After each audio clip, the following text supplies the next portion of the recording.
Michael, hello. Thank you so much for joining us here My at pleasure. Super Investor.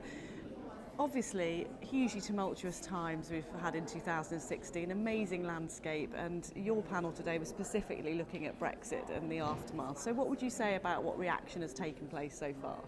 Yeah, I think there's been an immediate market reaction. Obviously, the drop in the value of the pound had an impact on valuations. I think there were some GPs that got a little bit nervous about investing both in the run-up to the vote and immediately after. I think that's now calmed down. People are getting used to the new normal, but now starting to think about what the medium long-term consequences of Brexit are, particularly for fundraising. If you're a UK-based fund manager who's traditionally raised a lot of money in Europe, what does Brexit mean for your ability to do that? And those are the kinds of questions that people are really now thinking about very seriously. And at a conference like this, can you start to look at answers to some of those questions? Do you sort of delve deeper, if you like? Yeah, I think this is a great opportunity for the industry to share some ideas, share some thinking. It's a great opportunity for GPs to get a sense from LPs of what they would like to see. I think we only really get answers when the politicians give us some clarity. People can really only make decisions when they know what the future legal regime will be. But what a conference like this enables people to do is at least think about the scenarios, get some sense of what their peer group might be doing as they all go back to the office on Monday morning and start again with the planning and the due diligence for putting in place solutions. You talked there about the legal complexities, and that really is the big issue, isn't it? Because we've seen all this political unrest, but for this industry specifically, it's the legalities that will be involved with how you do it and how you work there. Absolutely. So right now, if you're a UK-based fund manager, you have a legal right under EU law to market your fund to investors across the whole European Union. Brexit throws that into doubt. And so how you will be able to transact your business in future will depend upon what legal regimes are put in place. But it's not just for fund managers, it's also an issue for portfolio companies. A lot of portfolio companies are parts of complex supply chains with goods and services flowing across EU borders. How will that work in future? So there's a whole range of really complex legal questions, not just for the GP-LP relationship, but also for the portfolio companies that have got to be resolved.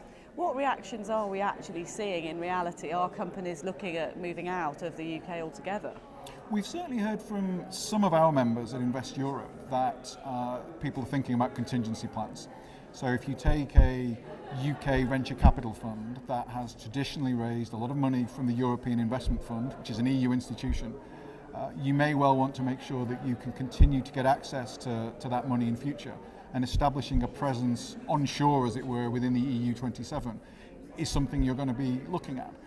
We already know from some of our large buyout members that they're thinking about Dublin or Luxembourg having a vehicle onshore in the EU 27 so that they have complete continuity of fundraising and marketing in the future. I don't think many people have made really concrete decisions yet and have actually hit the green go button, but lots of fund managers are thinking about what new regime they might want to put in place, what new vehicles they might want to create onshore in Europe.